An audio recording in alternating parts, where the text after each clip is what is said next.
Wir laden Sie nun ein zum ersten Teil der Botschaft der höchsten Meisterin Ching Hai mit dem Titel Esst entsprechend eurem Karma, Teil 1 von 6, bei Zwischen Meisterin und Schülern, gehalten in Englisch, am 4. Juni 2024. Supreme Master Ching Hai's lectures are not a complete meditation instruction. Please do not try alone. For free of charge guidance, please visit godsdirectcontact.org or contact any of our centers near you.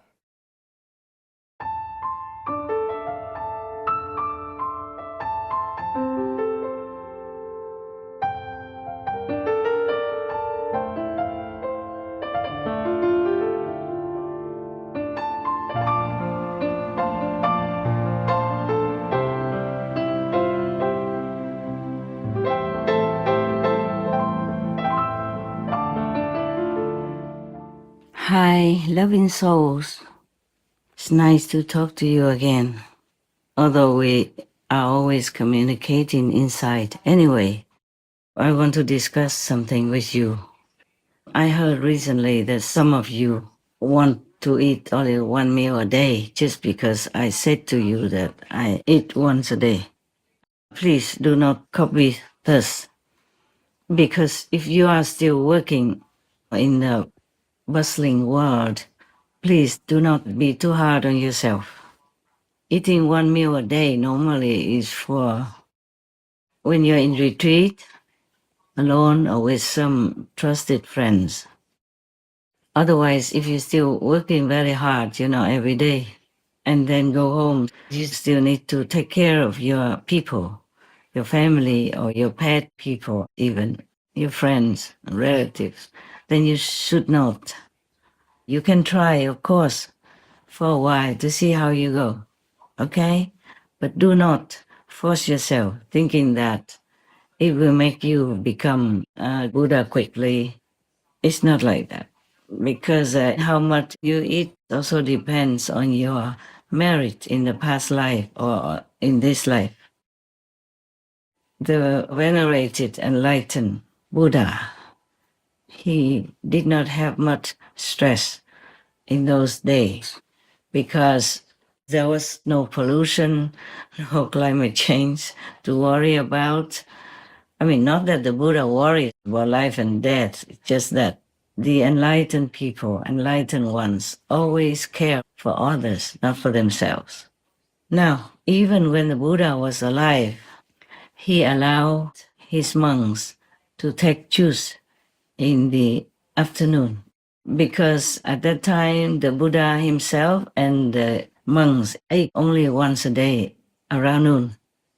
And normally, afternoon they would not take food. They drank water, of course. You can do that also. But the Buddha expressly say that he allows his monks to take juice, all kinds of leaf juice, vegetable juice, and fruit juice. I will ask the team to print it out for you. But just a moment, maybe I can tell you. Okay, the Buddha's instruction is in the Mahavagga, because there was one ascetic who came to the Buddha to invite him and his monks for a meal. At that time, it was too late already in the afternoon, because the Buddha and the monk Sangha do not take any meal, any solid food after noontime. They normally eat only at around noon. So the ascetic Kenya made some juice and offered it to the Buddha. And the Buddha said to him, please distribute it to the monks, the bhikkhus. But then the bhikkhus were very worried because it was not the time to eat any food. So they declined. And then the Buddha say, oh, it's all right. You can have it. And then after that, the ascetic Kenya served all the bhikkhus with the juice that he made until all of them were contented and wanted no more.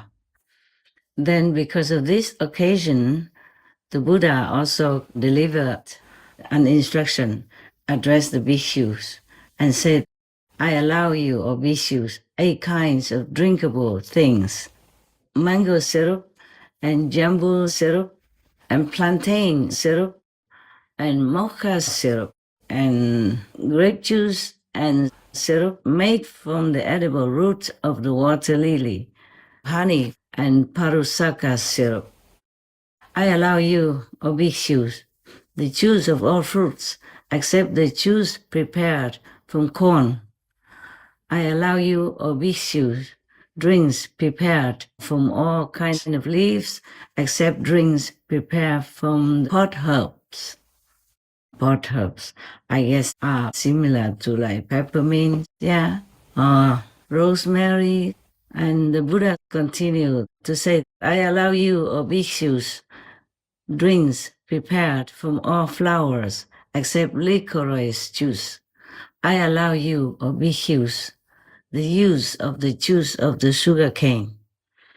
All these are the juices that the Buddha allowed his monks to drink, though it's already past noontime. And even before this occasion, the monks were allowed to take food when traveling or in a similar situation when the exact time for the meal was uncertain. So in the case that you really consider to take the 1 meal course per day, then please be advised by the Buddha instruction as I have told you. There's also honey allowed, but normally, even before that, the Buddha allowed the use of honey for medicinal purposes and to keep it for only 7 days. I don't take any of the juices. I really did maybe a couple of times in my lifetime. They're nice, they're okay. You can take them in the afternoon in case you insist you want to take 1 meal per day at noon. But be careful, you have to have enough nutrition because you still work in the world and are being, influenced by the energies of the hungry and appetized people of your surroundings.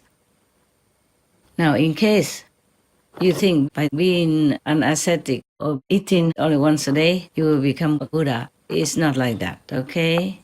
You also need to eat according to your assigned karma of this lifetime. I did it myself too. I also was vegetarian for some time, and it worked. Until heaven stopped me, as it is not useful for my spiritual work. Namely, through more food-related karma, more blessing will be for the world. For my petite physical body, it does only all it can physically. But I tell you, it was such a freedom, such a floating lightness, that I was so sad to discontinue. I am still sad remembering that. So please do not force your body to do it, even though the will is strong and anything you like can be done. But if your karma is designed otherwise, or you do not have a very strong spiritual practice and inner spiritual strength, then your body might fail you. So please, you can try for a while to see how it goes. If it doesn't work, you have to try to readjust to your old menu gradually, as long as it's vegan. I do not like to make the impression on any of you that asceticism is a must in our practice. No. Please be normal, okay? Be normal. Enjoy whatever you can afford and in your life. So many things you have avoided already, and I'm very grateful for that. So try to be moderate in all things, okay? Yes. Asceticism in itself doesn't bring you much. I have to tell you honestly.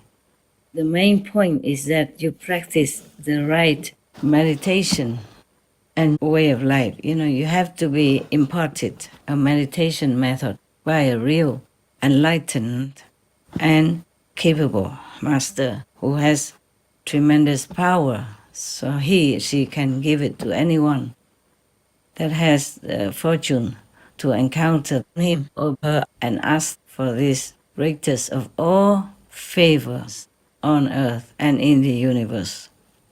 That is the initiation by grace for enlightenment. You see, because spiritual enlightenment is something inside of your real being. It's not from the outer garment, which is the body that houses your soul. Now, suppose, the electric cable is very beautiful and well taken care of, but there is no connection to the electric source, then the light will not brighten up. And any other instrument that needs electricity will not work. It has to be connected with the power of electricity. Similarly, if we take really good care of the body, but we don't have a connection with the real source of God power within, then it's useless. Of course, the electricity cable has to be well maintained so that the electricity can go through for other uses. But it's not overdoing the electricity cable. You don't have to take extra care of the electric cable. But you have to maintain it well, sufficiently. You don't have to decorate your electric cable with flowers or silk or velvet or any other beautiful cloth, or paint it all kinds of color, or decorate the electricity box or the electricity, plug. That will not be necessary. Okay, that's it. I hope I have explained sufficiently, because you are intelligent anyway. And for immediate enlightenment, that is something you have to count on your 1,000 aeons of blessings to be able to receive it from an exceptional, powerful master. Without that, even if you become ascetic for a long, long time, and you even don't eat anything, it's not much use. Of course, it might be able to clean some of your karma, but the physical karma alone cannot bring you to liberation or condemn you, because spiritual inside is different from the outer knowledge. I have to think of how to explain it. Do I still? Whatever harm you can avoid doing to others, that is very helpful to you. It will bring you merit, it will clean your karma. But that is not the way for ultimate liberation or Buddhahood, or going home to God, or being one with God. Life after life, we take and give from different beings in our many lifetimes. And the give and take still has to continue in this lifetime. So whatever you think you can afford and take in, like food, clothing, just be moderate. But do not force yourself. Do not be extreme. Okay? If I have to, for some reason, eat more than once a day, I will have to. As per karma dictates. Sometimes it's too much karma at one time, it's overwhelming. I have to do what I have to do, yes? But why do I prefer one meal a day? Like for example, like on a 3-month retreat, I took only that, sesame, brown rice, salt and water. Nothing more, not even fruit or any other things. It's just because it's more simple to live that way and you still can survive, And during retreat, it's more difficult to have people to keep bringing food to you, because you want to be in peace, in quietude, in silence, to be alone, to contemplate on the inner spiritual wealth, to be close to God, to be one with God. So every complication caused by food or clothing is better to be avoided. But that doesn't mean it's forbidden, yes? But if I have to eat more than once a day, by God's will, by heaven's order, or by the karma of the world, I will do that. I'm not attached to one meal a day or many meals a day, whatever is God's will, I will do it, okay? So now if you think that God wants you to eat once a day, of course, if God tells you, or if you think intuitively that is the way you should go with your life, then please try it. But be careful and always watch if your body, your mind, your mental, physical, emotional, psychological, intellectual body, etc., would agree with what you're doing, okay? Otherwise, you may cause harm to yourself.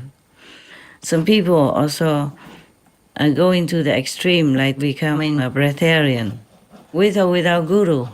And some of them lose their life. Sadly, you know, you need this physical body in order to continue to do the practice that your master has instructed you in, so that you will reach higher and higher dimensions in heaven while still living in this world, so that you can liberate yourself, your many, many generations, and also bless the surroundings, bless the world at the same time. Therefore, your duration of practice is very important. Do not try to shorten your life by any ideal or any concoction or any delusional thinking. For example, that being ascetic will bring you liberation. No, no. You have to do it the right way, you know?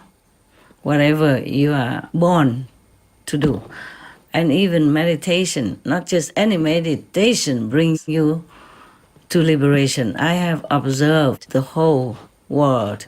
People meditate in all kinds of ways, on all kinds of things. Most of them have the wrong method from a lower master and can't get beyond the third world. A wrong, low-level master could harm you in many aspects, not just spiritually. And if you can't get beyond the third world, it means you have to return to a physical body, physical life, either on this planet or any other planet in the universe. This is a sad thing that even many of the zealous demons or astral demons post themselves as priests or monks and nuns, you know, as spiritual masters, and mislead a lot of sentient beings to go to the lower way of spirituality or path. I saw that and I felt very painful. But whatever karma you have, that's the way you will go on with your life. Unless some miracle happens that you meet an enlightened master and get a true, secure, guaranteed spiritual meditation method to bring you to the true liberation beyond the three worlds. You know, we could say the four worlds, actually, when including the human world. The human world, the astral world, the causal world, and the Brahma world. All these worlds will be destroyed one day or another. In Buddhist terminology, the Buddha called it the three worlds, meaning our physical world that we can see, touch, hear, and perceive. It's not included, it's different. The other three worlds, like the astral, causal, and a Brahma world, are invisible to the naked eye. Sometimes you can see them. It depends on your karma and your past life, spiritual connection. But most people don't see these three worlds. These are the three worlds you have to pass beyond in order to be liberated. That means you don't ever come back to this physical world or any other physical world anywhere. Either becoming a human, animal, a tree, plant, anything again, or even a demon, ghost, or hell being. So if you want to really be away from suffering forever, yes, and go to a higher dimension, enjoying bliss, happiness, and true liberation, then you have to go beyond the three invisible worlds, from the astral to the Brahma world. It's very difficult for you to really find a master to lead you beyond the third world. If you find such a master and your level is still too low, for example, that you can reach only the third world, not beyond it, it doesn't matter. If your master is truly enlightened and a true powerful master, then she can still continue to bless you and teach you until, you live above the three destructible worlds. But by asceticism, you can hardly reach there, okay? Truly. You need a pure, determined heart. If you could, it's still very, very difficult, because while you're practicing that, you will also be contaminated by other people around you. Their energy, their karma, their contact with you will bring you trouble and will not allow you to be uplifted to a higher dimension. Unless you are connected with a higher dimension already, just like through the Kuan Yin method that I have imparted to you. That is the correct, the direct word to higher dimensions. You go slow, you go fast, it's up to you, but it is a direct connection to a higher world. You will definitely reach liberation, guaranteed, or become even Buddha in this lifetime. If you're truly that high, that pure, and have practiced, thousands of aeons before, without fruit. Even animals also practice spiritually. Some snake people also meditate, they practice very well, very diligently, and then they can become human, or they can make themselves appear as humans for short term or forever. Yes? But that is different. To practice just to jump from one species level to another, not to be in a higher heaven or be liberated, become Buddha or become one with God. That is the highest way you can aspire to. Just like in the Kuan Yin method, you are connected directly to the highest possible dimension. And you can reach any stage of that road. It depends on your karma, past life karma, your practice, your sincerity, your purity, and the blessing of all heavens that are always trying to take care of you. Now, if you practice alone, you're not a master, it's quite easy. All you have to do is just receive the initiation from the master with your heart of longing to go home, longing to know God. Then you will have it at the end, definitely, guaranteed, 100% true and sure. Any other method, it depends also on the master who has attained a higher level or not. Even in the Kuan Yin method, if somebody just learns halfway, half-baked or just a little bit and thinks that's all there is, because she didn't see the masters before and after inner works, and at the time of initiation, not much more than a silent communication, silent transmission.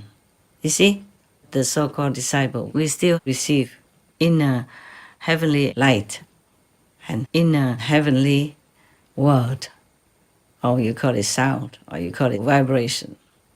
I mean, even in the physical body, you can see heaven, you can hear the word of God, the vibration of the spheres, and you will be feeling more and more enlightened each day, and also more and more comfortable in the physical domain. That is because the master feeds you spiritual power gradually until you grow up and are safe in heavenly realms. So do not try to rely only on asceticism in order to reach your goal. No, if you are practicing the Kuan Yin method, you don't need that. Long time ago, the Chinese Zen master saw that his disciple just sat on the floor in the temple and tried to meditate whatever his way. And he used bricks to, to polish in front of him. And he asked them, what do you think you're doing? He said, I'm trying to make a mirror. And he said, you cannot make a mirror out of these bricks, no matter how long you polish them. So he told him, it's the same. Sitting there will not bring you enlightenment. Just sitting there. No. Yes, because he knew there was a way for enlightenment. The path of enlightenment, you have to walk on that path. Otherwise, you're not going anywhere that you want. Yes. Or it takes many thousands of years or many eons until you find the right path. You just run around in a circle, in a labyrinth, you know. This is difficult to tell outside people if they don't have the experiences inside the way you do. So I'm just talking to you actually, just to remind you of things, okay? If you really want to eat only once a day, or it's simple, you know, the no pain kind of vegetables that I have listed some to you, not all of them. I don't have time to think about too many things. The Supreme Master television work physically takes up a lot of my time. A lot, many hours, and I do other things as well. Even photography takes many hours for you just to enjoy a few seconds, a few minutes. My team works very hard, and of course I'm working along with them. But I think the list that I have listed for myself, you know, is enough already for me to live on. It worked. It works up to now, yeah? And if you don't want all those, you can even just have a brown rice, sesame, and some fruit, yeah? You know, melons, those are no pain fruits. Then you're okay also. And you feel satisfied. You will feel light-hearted, light-footed as well. You'll be happy. But of course, if you are in any situation that you don't have those foods and you have other foods, vegan, of course, then you can partake in some. Yeah. But if you worry that you don't have enough nutrition, then it's a very, unnecessary worry. Yes. You can also eat white rice with those vegetables and fruits that I listed, you know, even though the list is not complete. It's enough. My God, we don't live to eat, we eat to live. And in old time, even, many of the priests, you know, live in the desert. They didn't have any food. They just ate like dry bread and just dip it into water, and that's all they ate. And maybe some dates, you know, which were easy to store and kept for a long time. They just accepted maybe 6 months supply of food, enough to survive. And these priests and monks or nuns just wanted to be alone, to pray to God, to feel God's love and blessing, that God will bless them. They just wanted to be alone with God, whether they were already very highly enlightened or not. The noble ideal, the lofty goal is to reach God, to know God, to love God more, and to be enlightened in this respect. In the Himalayas, also many Hindu monks just ate whatever dry food, you know, that they could store in the Himalayan mountains, very high, far away from it all. Maybe just some rice and dal, the lentils that they can cook with some salt and maybe some spice if they have it. Otherwise, that's all they live on. Because in the deep Himalayas, like Gumuk, the snow will cover all the road or any access for at least 6 months. So for 6 months, nobody is able to go to Gumuk, such a deep and high region of the Himalayas, to supply any food or anything. Perhaps some of these monks also live on air, you know, like breatharians or waterians. It's easier and simpler for them to be away from the world so that they can enjoy the bliss with God or contemplate on God. It would be the best if they already have a master who transmitted to them the liberation method, and then they continue to stay far away from others so that they have easier access, easier contemplation. But they don't do much in such a region. And in such an area, the air is pure, yes? The energy is pure. No disturbance of any kind. No human to go there either to bring food or to worship them, disturbing their peace. That's why they wanted to stay so far away from it all. I wish I could also, because I remember when I was in the Himalayas, it was the best time I had. I never felt any trouble. I never worried about anything. I didn't even think of the word peace or disturbance.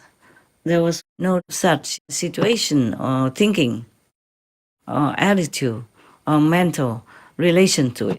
You just live your life. You just feel so good. You don't think of anything else at all in this world. You never want anything more in this world. Even at that time, I didn't have a lot of money at all. I told you already, I could only eat some chapati every day. Once in the evening when I came back to my hut, the mud hut, and then maybe one samosa in the morning when I passed by the old lady who made such heavenly samosa that I never taste so good anywhere else. That was in Rishikesh. Yeah? It wasn't highest a Himalayan part. You have to go up higher to Gurmukh.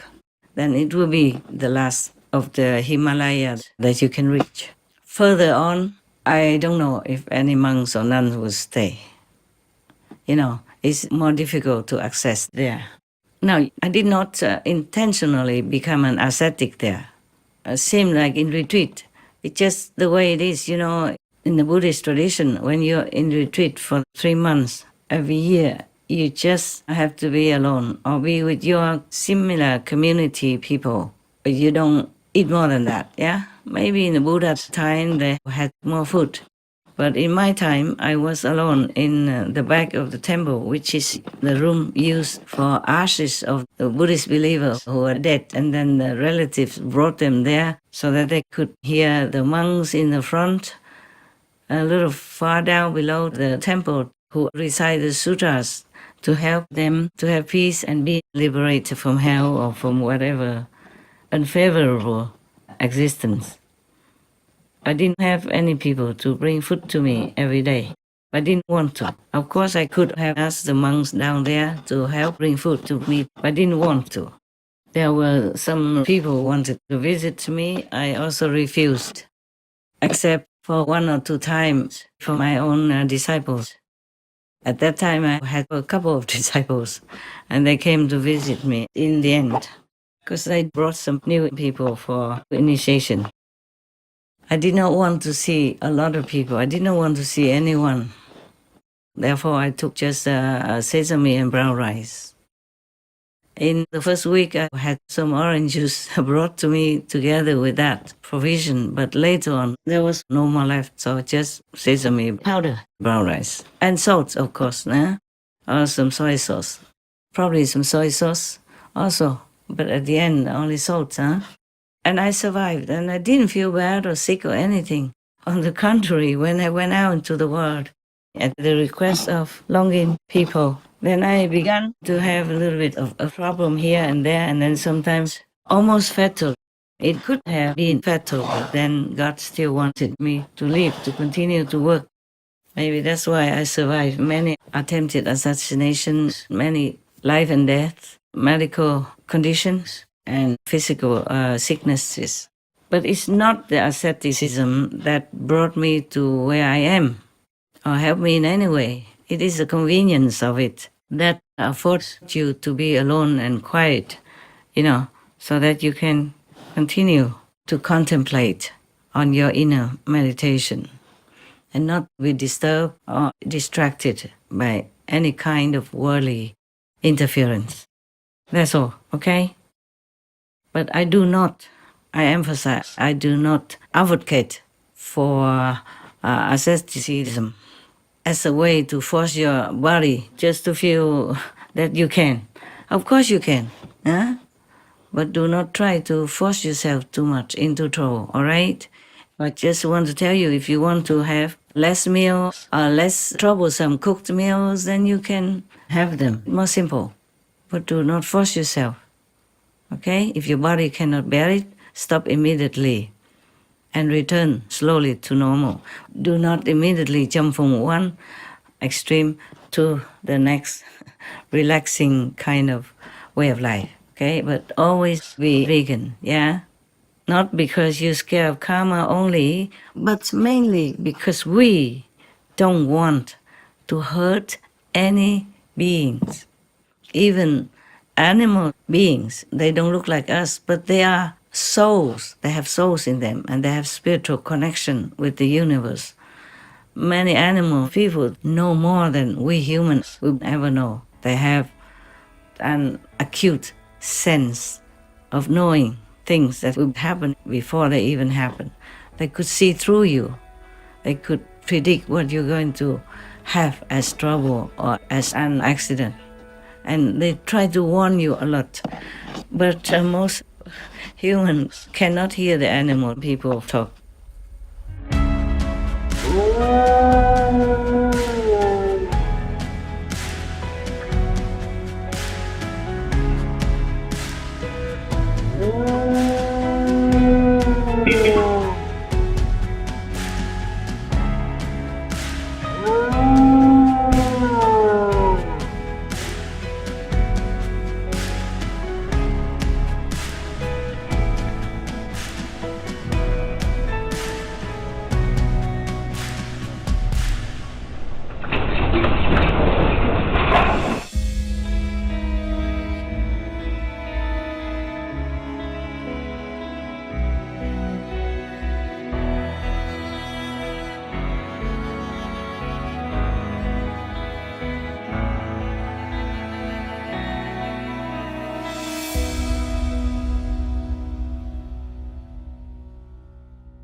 Sometimes you see an animal person suddenly jumping around you and disturbing your TV watching because that animal person knows that that program will bring you bad karma, burden, for example, like that. My dog people know that.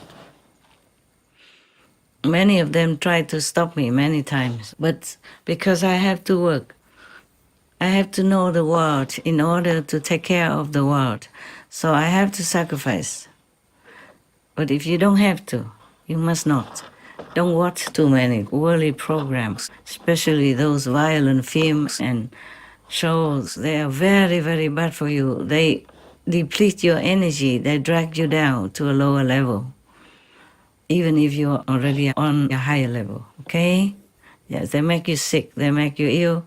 They disturb your mental capacity and everything, especially if you watch it, at night when you need to sleep. Even if you are a night person, you better not abuse yourself too much mentally, psychologically, emotionally, wisdom-wise, because the nighttime is a time to rest, time to meditate and contemplate on the higher, loftier dimensions in the universe, nearer to heaven, nearer to God, okay? Nighttime is the time of the negative force who is roaming around and disturbing your peace, sucking up your energy, even influencing you to do wrong, thus creating bad karma for you or and others consequently. Yeah, sometimes I have to work late in the night. I'm very sorry for myself. I have to say I'm not stone. I'm not made of iron. I'm sorry for myself. And for some of my team's people who have to work at night also. But if we have to do it, we do it. If any of you, the Supreme Master TV people, want to eat once a day, you could if you want to. If you think it helps you, you have to listen to the body and observe your energy to see if it's good. If you feel any trouble, please stop immediately, okay? We have enough money. We always have enough food for you. I have, okay? Don't worry about that. You have everything you need to live on comfortably and well. So do not force yourself trying to save money or anything like that. No, no need, okay? Yes. I'm not a billionaire, but my business has enough income. Even during the pandemic, we still have some spare. You know, I make sure so that we can continue to do our work. But it's also God's grace, you know. If one day we don't have, then I will report it to you. Right now, you continue to eat well, okay, sleep good, and do what you can for the world through Supreme Master Television. Because nowadays, it's only through this kind of media that we could spread the truth and all the reports, the true reports around the world. I used to go around the world talking before, but the effect and the results were nothing compared to the media such as television or the internet. That's why we're doing it. But do not make yourself a victim of asceticism. Every noble goal, anything you try to minimize, to simplify your world, and to save the resources of the planet. I appreciate it very much. I will appreciate it very much. But do not force too hard, okay? Your body, your physical life is very important to your spiritual practice. It's easier to practice here than in heaven. In heaven, it's slower because you have nothing to do there. You don't have much of the merit and the challenges to polish you. So whatever you earn in this world in spiritual practice is much quicker, much more valuable than elsewhere. All right. So take care of your bodies and do good for the world. No need to kill yourself for anything, even for Supreme Master Television. All right, got that? If you want to try the no pain food, okay also. See if your body is okay with it. Don't force anything anyway, all right? I'm just telling you that you could live on it if you want. Because I could, see? I have done it. It's okay.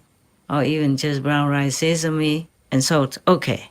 And even eating once a day, okay.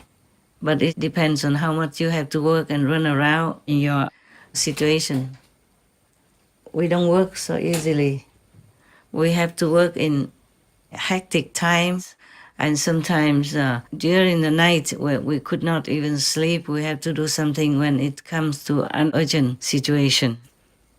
And I appreciate it very much that every time we have FN, you work very hard, diligently, and fast. You always surprised me with your, efficiency and speed. Thank you again and again. May God bless you all so much. Therefore, the in-house Supreme Master TV team have to meditate at least 3 times a day. And if you have more time, of course, you may take more. And you may take during the night as well. Why did the Buddha let the monks under his wing drink the juice, even if the monks were kind of reluctant. That was because before that day, the Buddha and the monks never drink, never ate, anything that looked like food or from food like that before. They just drink water in the afternoon and then at night nothing, yes? And went for alms in the morning.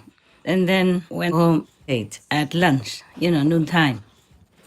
It didn't matter if the monks drink extra juice, from vegetables or fruits like that, because they had enough merit to digest it and to give merit according to the juice that they drink, even to the world, to the people who give it to them, and even to the vegetables and the fruit trees that partook. Because the Buddha's monks also, have an advantage that they went out one time a day for alms and went home to their hut or wherever they stayed and only had to eat that, and then they went to meditate or listen to the Buddha's sermons. So they did a lot of meditation and a lot of connecting with spiritual masters such as the Buddha.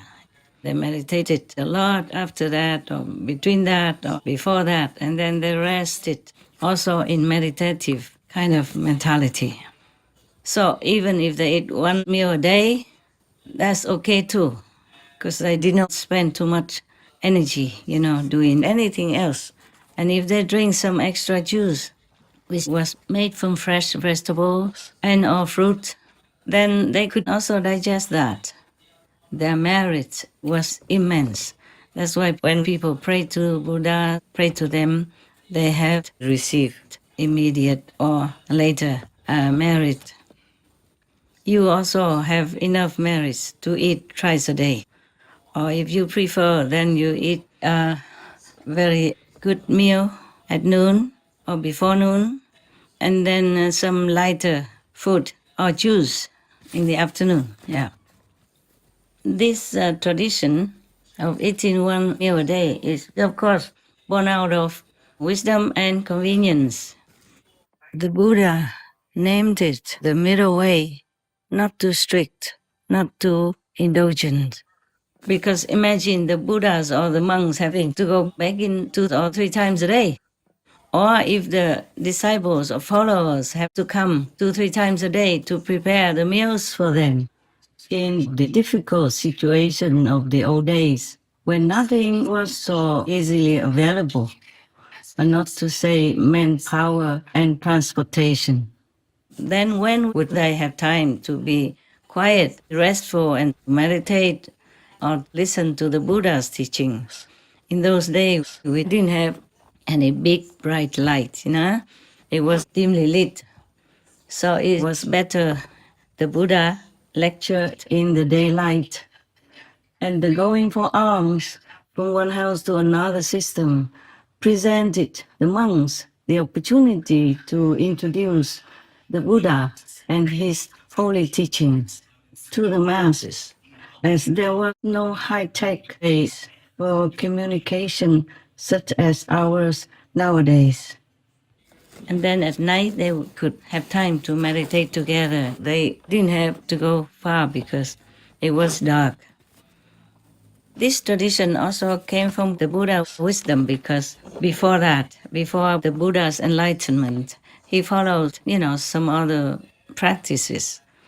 And one of them was a reinforcement of being truly very, very strict to the body's needs, almost reduced to starvation and no drink, not much of anything.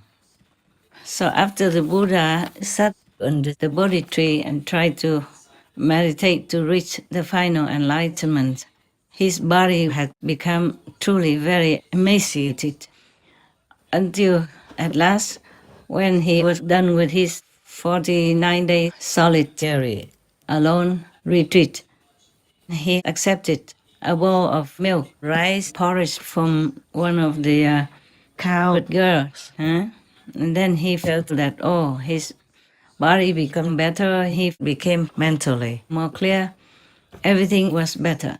So he realized that extreme asceticism is not really favorable. Because if your body is sick or too weak, too tired to withstand the elements, then how will you continue to reach higher enlightenment or the highest one? And then how can you continue to stay a while longer in this samsara to help spread the truth, the real teaching, and also to bless the world at large, and to bless all the souls that come to you to seek enlightenment and liberation. You have to be there for them, for the world, until your body's time is up and you go back to heaven or nirvana. Yeah. Now you know. So if you need to eat more than one meal a day, it's okay with me. You need to work physically, also emotionally and spiritually while you are in your abode to continue to do work for the Supreme Master Television. You have to be fit, well, alert, and happy as well. One meal a day, it doesn't suit everybody. It needs probably some rigorous training, specified just for that. And during that time, you have to concentrate on this regime. Yeah. And then if you feel hungry during the day afterward or before that, then it might be difficult to concentrate on meditation or doing Supreme Master Television work. So 3 times a day meditation, 2 meals a day, it's just very reasonable. Because not everybody can eat well in one meal. Some people eat very little several times a day, yeah? Because they can't eat a lot at one time. Or some have to eat several times a day per instruction from the doctor or per their bodily condition. Some people can concentrate and eat a lot at one time. So it's up to your body, and your spiritual and mental strength to follow one meal a day diet. Also, because you live in the world, there might be quite an immense amount of karma, energy surrounding you or wherever you're going in the world. There was one person, she went to the mountains alone, and when she was in the mountains, she didn't have to eat anything. She didn't feel the knack of hunger, and she stayed many months, so for some time, and she was okay with being breatharian. But as soon as she went down back into the town, where her apartment or house was, she couldn't do it anymore. She found it very difficult. That's because of the collective karma, which creates an energy, making you feel almost like mixed and identified with all the people around you who are also eating, 3-4 times a day. There was one person who did it vigorously in the middle of the world. She was walking on the streets, even while she was breatharian. And she was monitoring her body to see how it went or how accepted breatharianism before and during that time. But then she was hit by a car. Not that she drove, somebody else drove and somehow killed her. You see, she could have been a beacon, of hope and inspiration for many other people to follow her way. But, that is what it is. The word karma seems not to have allowed that to happen. So we do everything in moderation. It's better, okay? Yes. And if one time you see me eat a little bit after the one meal, do not think too much. I probably have to. Too much karma. I have to work according to that, according to God's will, according to the karma that I have to shoulder due to the world's collective energy, okay? And you also, if you eat one meal a day and feel you cannot bear it after a while, then maybe you cannot bear the burden of karma, your karma and the collective karma of the world. Do not think too much of anything. Just be always in God's love. Always remember God and thank all the masters who uplift you, support you, and protect you. Food, clothing, and computer work are only what you have now Be not too strict with yourself. You have my love forever. And if you feel hungry, eat, okay? If you're tired, sleep. And do what you can, the best for the world through Supreme Master Television. All right? Then you have a more relaxed life while working. Sometimes very hurriedly, very hectically in our schedule. Sometimes we don't have a normal schedule. We have to do what we have to do. All right. Don't worry. Don't feel bad if you eat more than once a day. It's okay. Yeah? Or if you can eat once a day and make juice for yourself in the afternoon with the vegetable and fruit and all that. That is very, very, nutritious already and easy to digest. And also feeling for you. Make you suffer less the pang of hunger. All right? You have to do according to your will, your karma also. You can't just force it all too much. Yeah?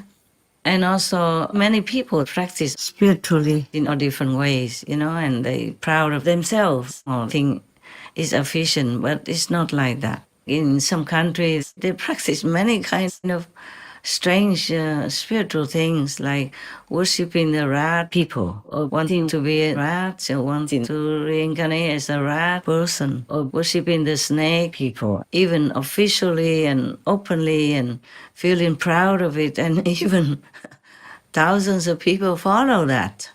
Okay, as I told you already, and you know it, I love animal people dearly. And all the animal people can be helpful to you one way or another, at some time or another.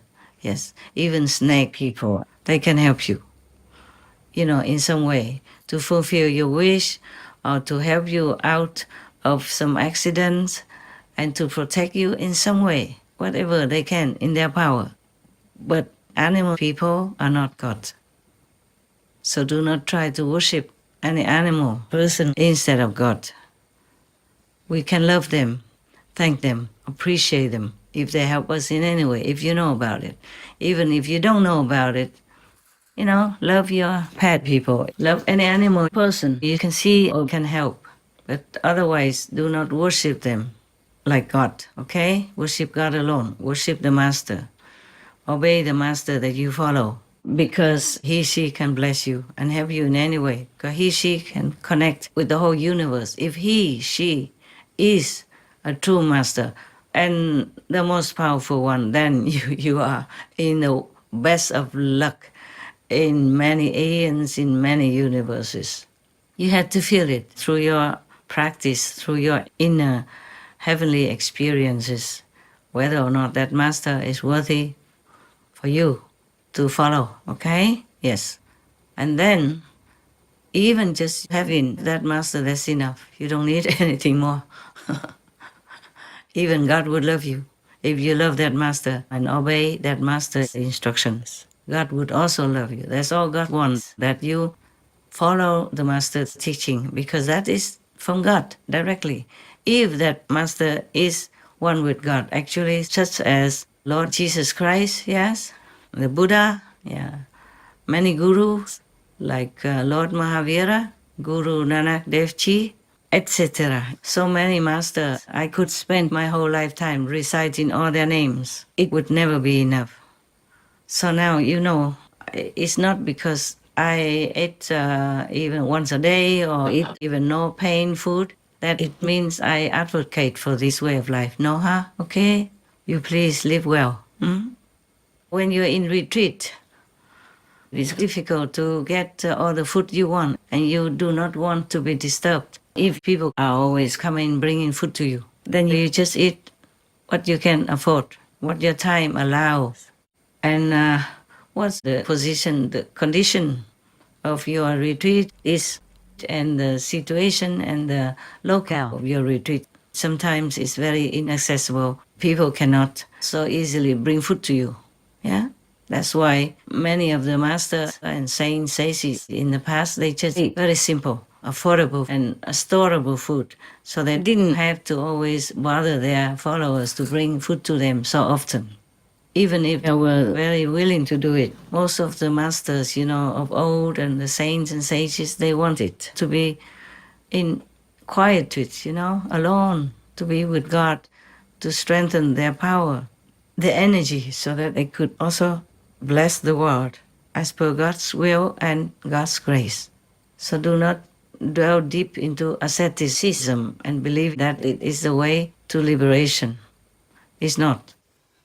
Even those who do charity and do good, either to humans or animal people, these people, they're lofty, they are noble, but it's not the method for liberation or to reach the high attainments such as Buddhahood.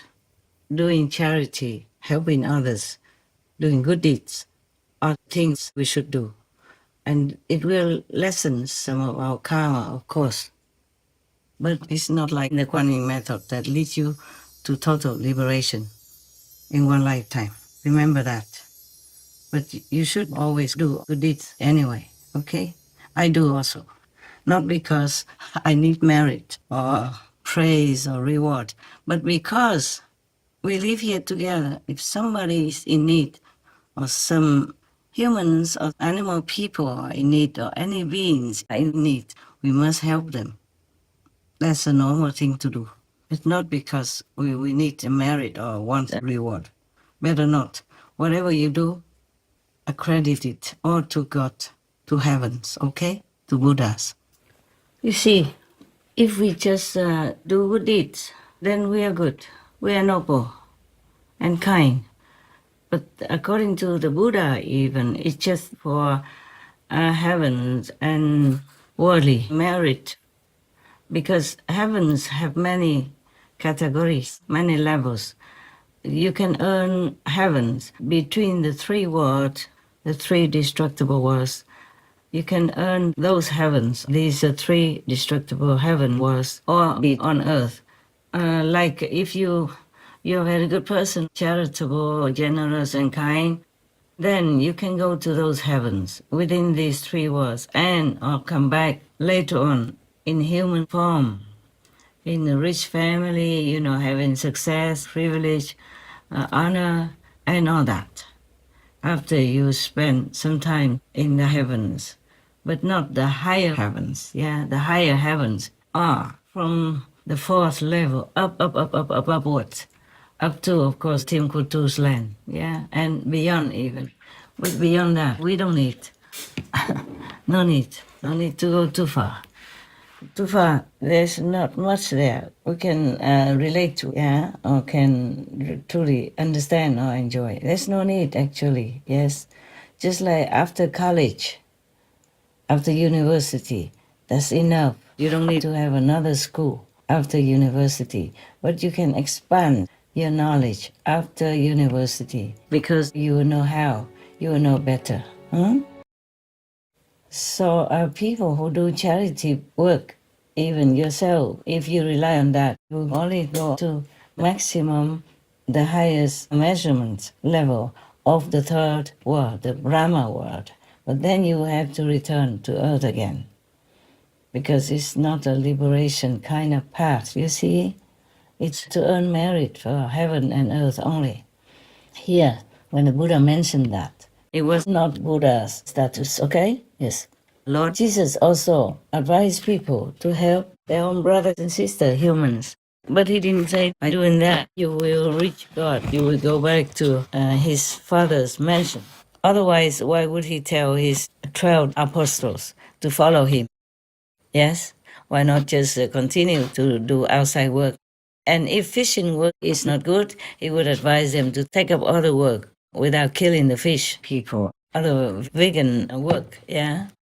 But he told them to follow him, to be his apostles, even though their end is so tragic, so horrible that no one can even imagine, even in the most scary horror movies. Oh God, I don't know how any master even comes back to this world again. It's horrifying how we treat each other, how we treat saints and sages, and even animal people, trees, land, oceans, rivers, and lakes. We seem to be destroying them gradually or rapidly. Nowadays, Most of the water in the world is contaminated by one thing or another. Nothing is good for us. You see, if just by doing good business, being rich, and giving charity, you can be liberated, then the Buddha would have advocated that. The Buddha recounted stories of some faithful in the old times that the woman offered even just one piece of tattered cloth to a Buddha. And for many lifetimes, she enjoyed richness, a comfortable life, etc. Always with a silk cloth naturally wrapped around her from birth on. But remember, even an offering to a Buddha would bring you many lives in the labyrinth of birth, death, old age, plus all the related challenges.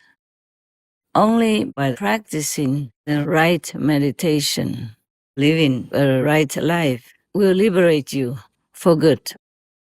At this time, the Buddha reminded the whole assembly and Anand. He said, Anand, you should know, the wife, the poor wife, at that time is a bhikkhuni now, the one with the white suit, yeah, because she has such a purity, such a pure heart, sincere, humble heart to offer this piece of cloth at that time to that Buddha. So now, for 91 aeons, everywhere she was born, she always had this piece of silk wrapped around her, natural, yeah, and clean.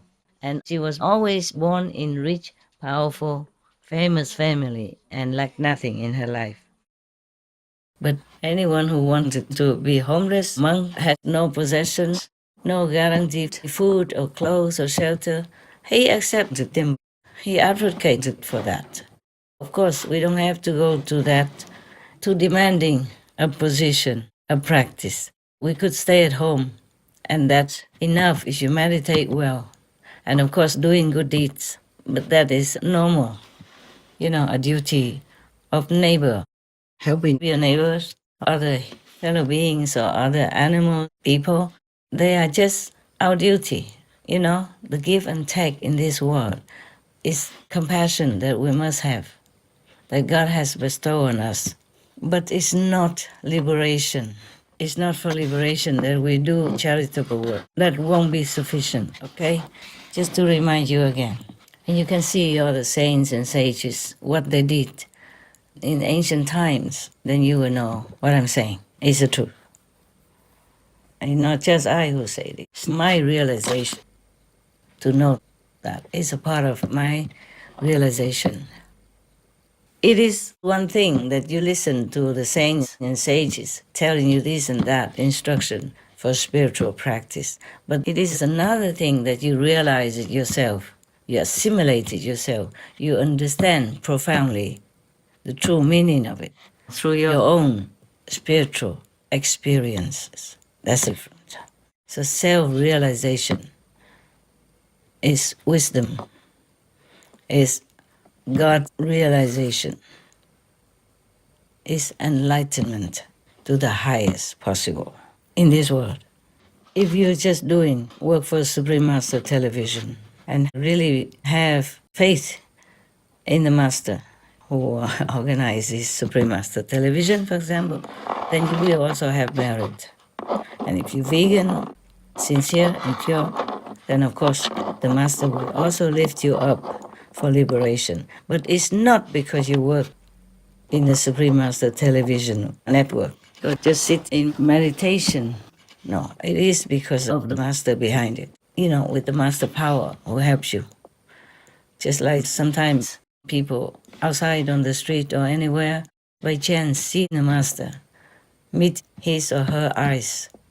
That person will also be uplifted to a high degree accordingly and even liberated in one lifetime or the next lifetime because of the blessing of that enlightened Master's power. It's not that you just do good and then you will have the blessing to be liberated in this lifetime or a couple of lifetimes afterward. No, the master power, is a main focus, is a main ingredient for your liberation, for your high enlightenment. All the scriptures of the big main true good religions mention that. I'm just trying to remind you of your own faith, of your own religious teaching. If you are Sikh, look into the Sikh scripture, the Granth Sahib. If you are Muslim, look into the Quran. If you're Christian, look into the Bible, look into the Christian teachings, look into Jesus left behind teaching essence in the Essene scriptures. It's mentioned everywhere. You just didn't notice it. You just brushed by it. Maybe you didn't understand anyway. If you are Jain, look into the teachings of Lord Mahavira and other Jain teachers, Jain masters. If you're Buddhist, look into Buddha's teachings. They always mention the blessing of the Buddha. The Buddha was a master, of course, an enlightened master. Look into any religion that was left behind by any master, you will see they always mention about the benefit of knowing a master, of the blessing of the master, true master. Just mention any master, casually, Kabir, even, you will see it all. Hinduism, if you are a Hindu, you must look into your scriptures of Hinduism. Then you will know what I'm saying. It's all correct. It's all affirmed in your own religions. If all the masters knew or realized that just by doing asceticism or good deeds, charitable deeds, helping others, you would be liberated forever, then they would have told you that. No, none of them say that. Yes, you pay for, zakat, or you do charity the Christian way, Buddhist way, Hindu way, Sikh way, or Jain way. But nothing says that if you just do good deeds, then you'll be liberated. No. They mention that you have merit. Heaven will bless you. Your life will be comfortable now or maybe next life. But it doesn't mention that you will be liberated. You will become Buddha if you do charitable deeds. The most charitable deed, the best, the highest, the most effective is truth, charity, meaning you teach people the truth. You spread the truth teaching from any master, the living master, of course. Otherwise, why would the Buddha be reborn again to go through a lot of asceticism or trouble or trials and even assassination attempts in order for another Buddha to be there? We have had so many Buddhas since ancient times. Sakyamuni Buddha even mentioned that, of course. And why did Jesus Christ have to come down again, suffer the torture on the cross, just to be another Son of God reincarnated again? Because Lord Jesus has been there before. It cannot be that since a billion, millions of years, God sent only one Son and forgets, neglects all before Jesus. You see what I'm saying? Why did the prophet, peace be upon him, have to come down again and suffer so much? Why did any other masters, saints, and sages have to come down again when we already had so many countless masters, saints, and sages, and many times the Son of God has come down again already? They have to come down to remind us, to give us the connection to the direct teaching of God, to the direct road to enlightenment, to liberation, to forever live in true freedom, in blessing and wisdom. So to have a master is a must. If you have a true master who imparted to you the true method to reach immediate enlightenment, to connect you with a path of direct connection with the highest heavens, with God, then you are there. And you are secured. You are safe. Otherwise, no matter what you do, the best deeds in the world, selling the whole world to give in charity, to be an ascetic with nothing in your whole life, many lives. Still, it never would give you liberation or Buddhahood.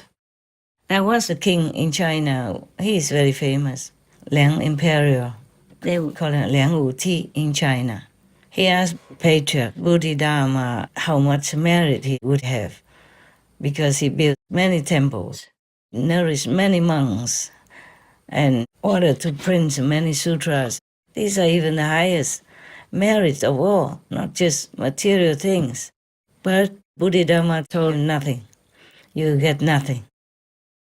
Because he concentrated on doing charity and being proud of that, forgetting that the real Dharma has to be transmitted in silence and has to be practiced until you reach the highest enlightenment, even in this lifetime, to become Buddha in this lifetime, like the Patriarch Bodhidharma or Huineng or many other masters, patriarchs in Buddhism, or many saints and sages in the Christian faith, or many in Hinduism, in Jainism, for example, and many masters either in Sufism or other branches of the Islamic faith.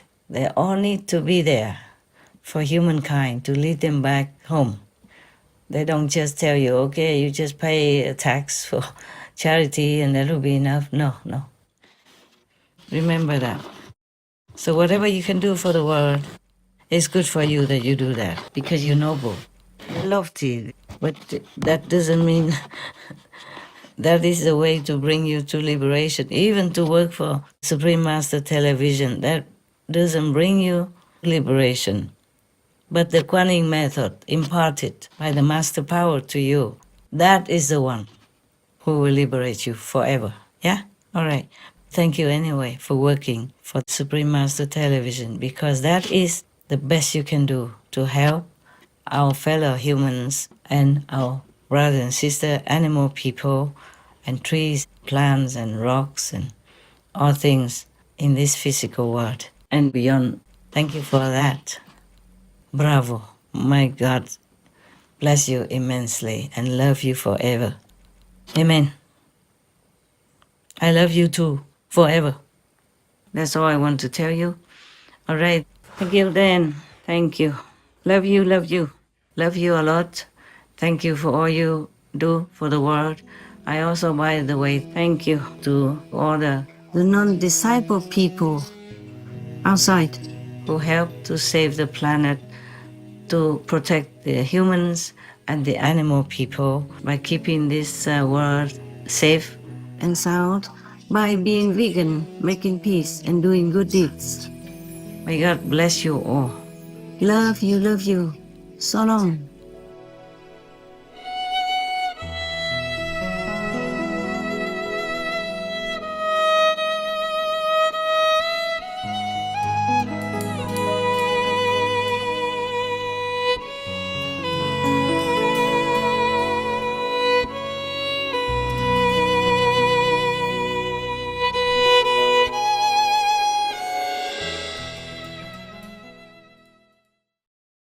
Supreme Master Ching Hai, vegan, is a world-renowned spiritual teacher, humanitarian, and artist. To learn more about her compassionate life and teachings, please visit SupremeMasterTV.com/master.